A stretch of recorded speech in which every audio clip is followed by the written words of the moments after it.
Boa noite, pessoal. Então, conforme prometido, nós vamos falar aqui na parte 2, né, de como a gente pode modificar aqueles códigos que a gente tinha em C, né, que eu apresentei para vocês na aula anterior, para a gente fazer uma geração de código para dois tipos de máquina, né?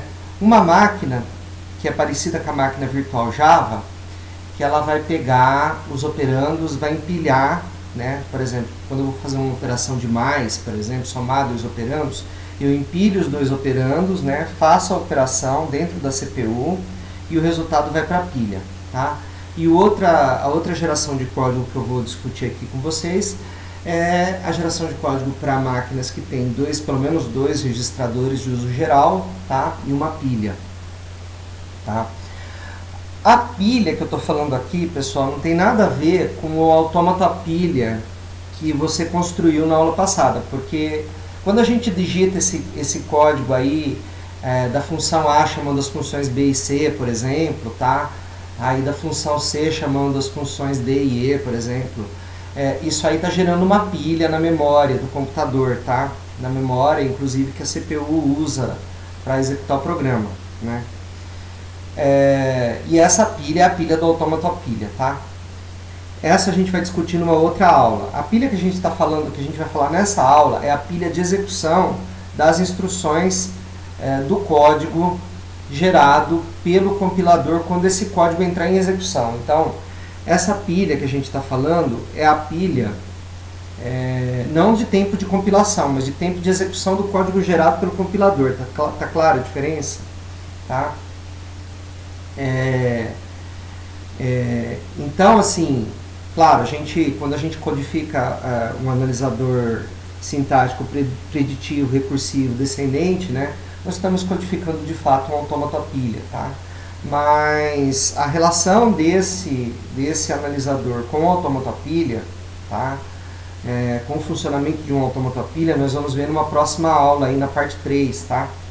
Nessa parte aqui, nós vamos ver como é que a gente gera código, ou seja, a gente tem um analisador pronto, quer gerar código para uma máquina que tem uma característica específica de instrução, né? Que as instruções seguem um modo de endereçamento específico, tá? Então nós vamos gerar código para essa máquina e nós vamos ver como é que a gente pode modificar os analisadores que nós fizemos na aula anterior para fazer geração de código, tá?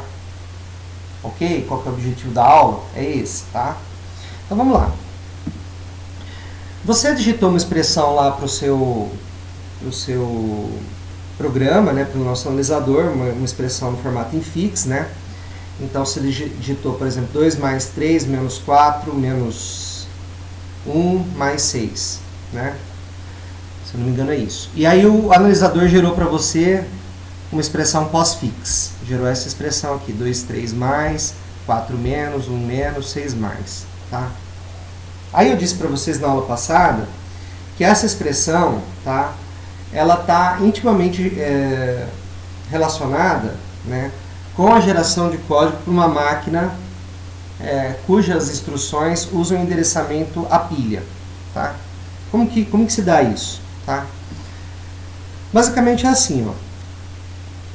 O que uma máquina dessas faz? Ela pega o 2 em pilha, pega o 3 em pilha, faz a operação mais, quando ela faz a operação mais, ela tira o 2 da pilha, tira o 3 da pilha, a própria CPU faz isso, tá? Soma 2 com 3, dá 5 e coloca o 5 na pilha. Tá. Então vamos supor que a gente quer gerar código para uma máquina dessas, né? E que aqui pode ser não só número, como também pode ser variável A, B, etc, né? Como é que faz isso? Bom, quando você encontra o 2 é digit, né? E aí você imprime, né, o 2, né? Quando você encontra o mais, você ignora, deixa para imprimir ele depois. Aí você encontra um 3, imprime o 3 e depois você imprime o mais, né?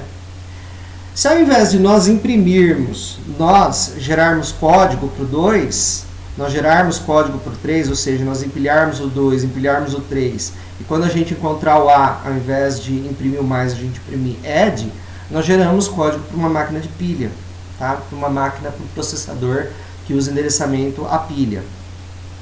Ok, pessoal? Então vamos fazer isso, ó.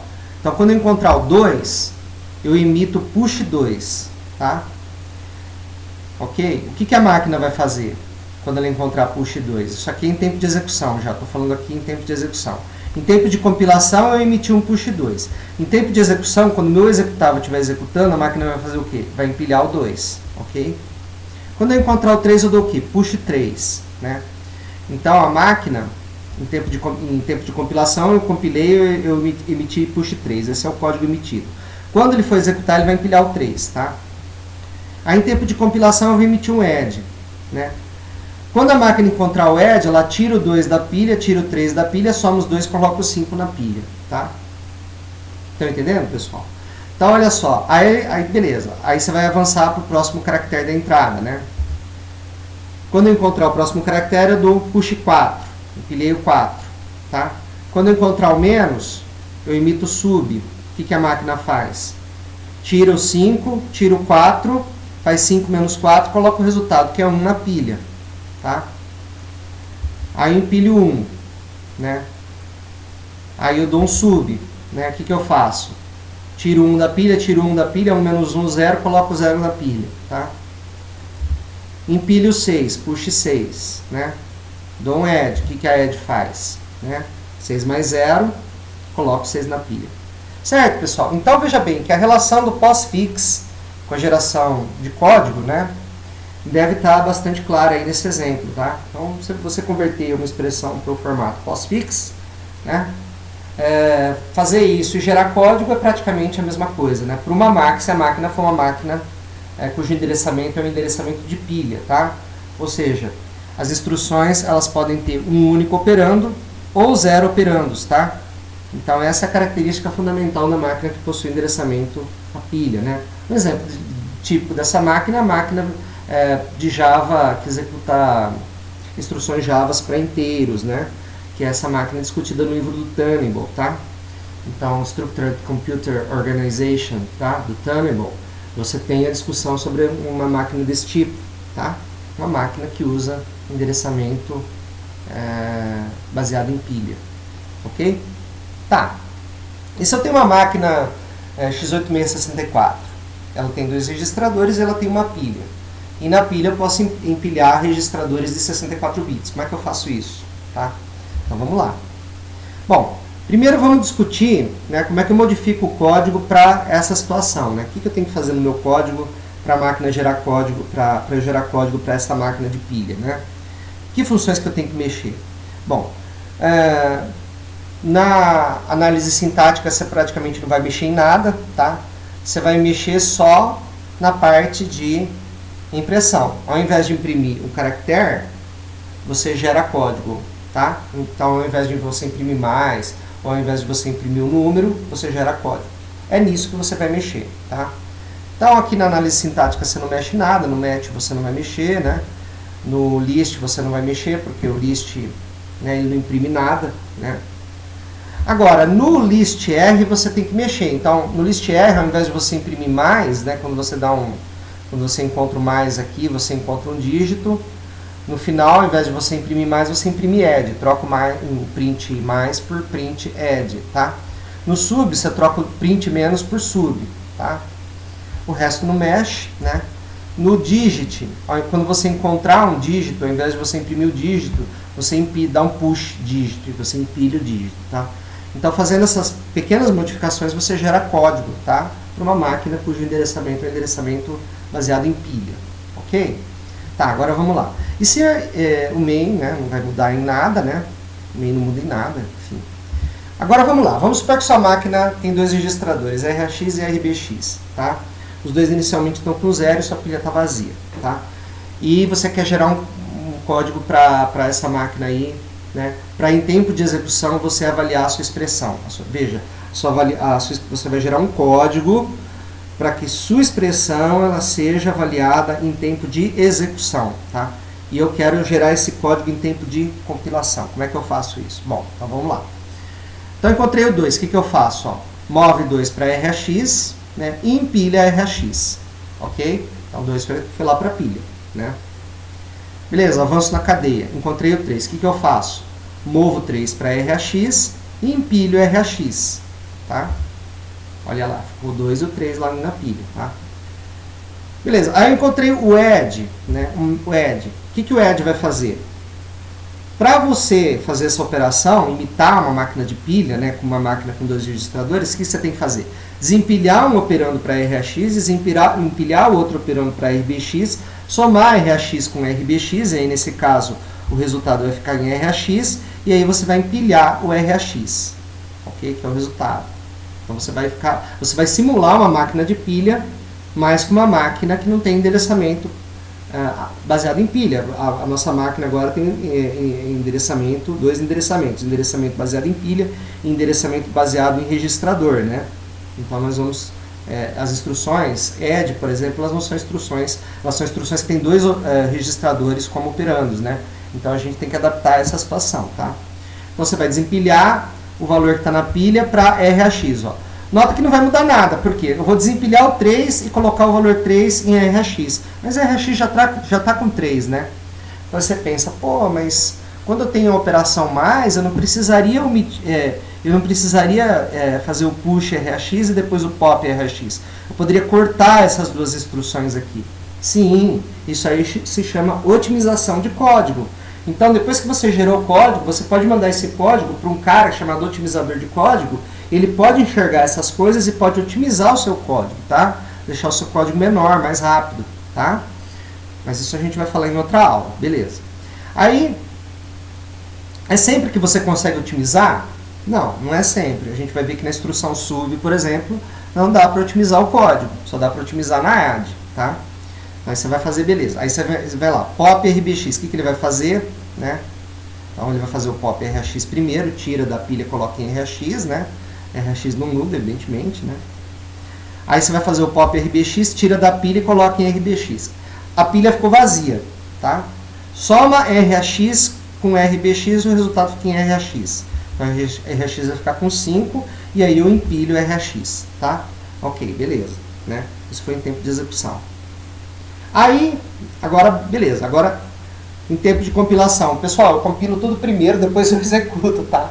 É que eu falo tempo de compilação, depois tempo de execução, a pessoa pensa que eu compilo, executo, compilo, executo, compilo, executo. Não, quem faz isso é o interpretador, não o compilador, tá? A gente está supondo que a gente vai compilar tudo primeiro. Mas é semelhante o interpretador e o compilador, então, tá, né? Não faz muita diferença você pensar do jeito que você estava pensando, se é que você estava pensando, eu não sei, né? A gente não lê mentes, né? Então, beleza, eu encontrei o 4 aqui, o que eu faço? Eu empilho o 4, né? Certo? Move o 4 para RAX e empilho o 4, tá? Ok, agora eu vou para a próxima instrução, vou para a instrução menos, né? Essa instrução vai gerar esse código que vocês estão vendo aqui, ó. Qual que é o código do menos? Pop RBX, pop RAX, sub RAX RBX, push RAX, tá?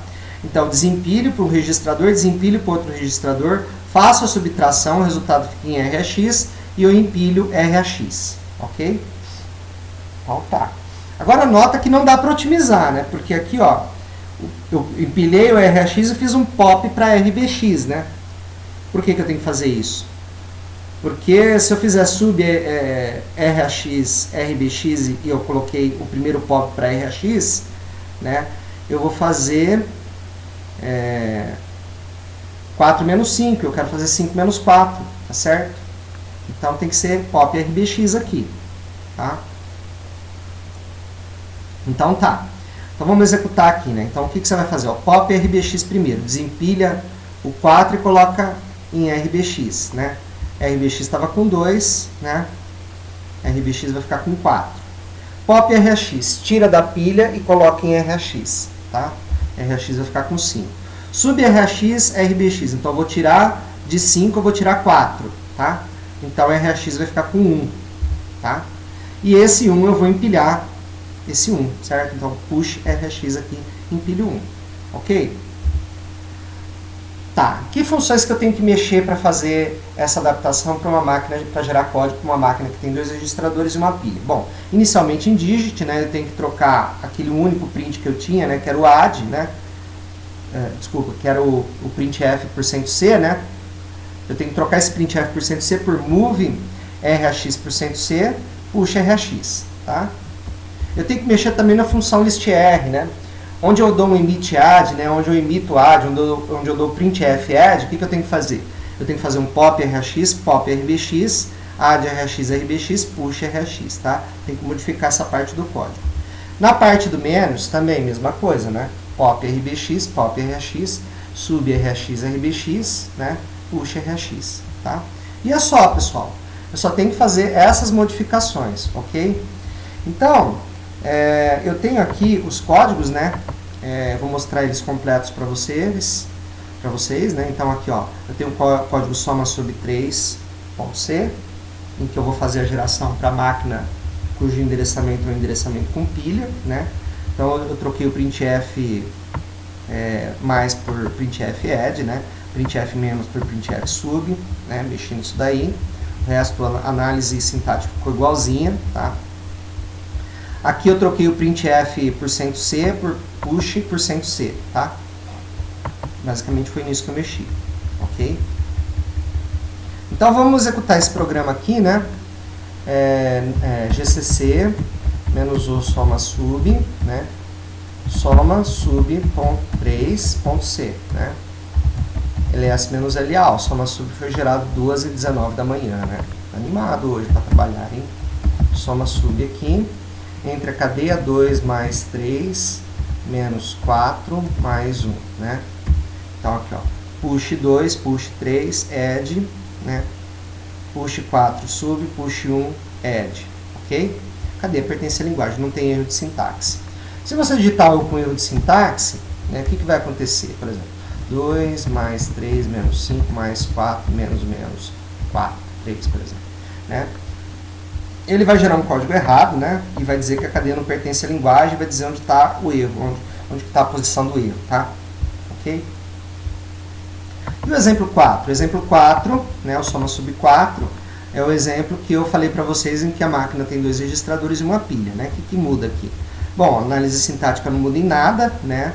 Só muda a geração de código, né? Onde eu estou gerando o código. Então eu tenho que mexer na list R aqui, né? Trocar o add por essas instruções aqui que eu comentei com vocês, né? Então pop rx, pop rbx, add, rx, rbx, push rx, né? Trocar a instrução sub por essas instruções aqui que eu comentei com vocês, pop rbx, pop rx, sub rx, rbx, push rx, tá? E finalmente mexer no digit, né? Fazer aqui um print move rx por %c, push rx, né? Ok, pessoal? E no main também não vai mudar nada, né? Ok? No main não muda nada. Então vamos aqui executar o soma sub, né? Então GCC menos o soma sub 4.c, né? Aí o soma sub 4 gerado 2h21 da manhã, vamos executar o ponto soma sub aqui. Vamos entrar uma cadeia aqui, 3 menos 2, mais 5, menos 7, mais 3, né? Nossa, gerou um código muito grande aqui. Vamos executar aqui um código. 3 mais 4, menos 5, mais 2, né? Bom, beleza, esse código aqui a gente consegue olhar, né? Então, olha lá, move rx3, push rx, move rx4, push rx. Agora vamos executar o add, né, que é pop rx, pop rbx, add rx, rbx, push rx, tá? Aí vamos empilhar o 5, move rx5, push rx, né? Aí a gente vai fazer o menos, né? Então aqui, ó, pop rbx, pop rx, sub rx, rbx, empilha o resultado final da subtração, push rx, tá? Aí, ó, move rx2, move rx2, push rx, né? Desculpa. Move rx2, push rx, né? Que é esse 2 aqui, né? E a operação que eu quero fazer é mais. Então, ó, pop rx, pop rbx, add rx, rbx, push rx. Nota aqui que dá para otimizar código, né? Na adição dá para otimizar o código, né? Então, aqui, ó, push rx, pop rx, pop rx, push rx, também dá para otimizar, mas na subtração eu não consigo otimizar código, tá bom, pessoal? Então, essa foi a aula de hoje, tá?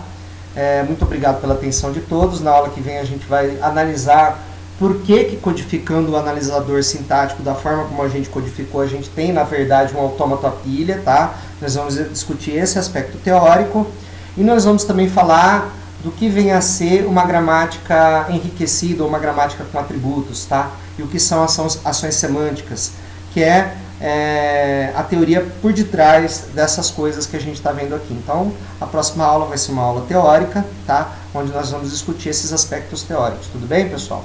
Então, até lá, até a parte 3 e até mais!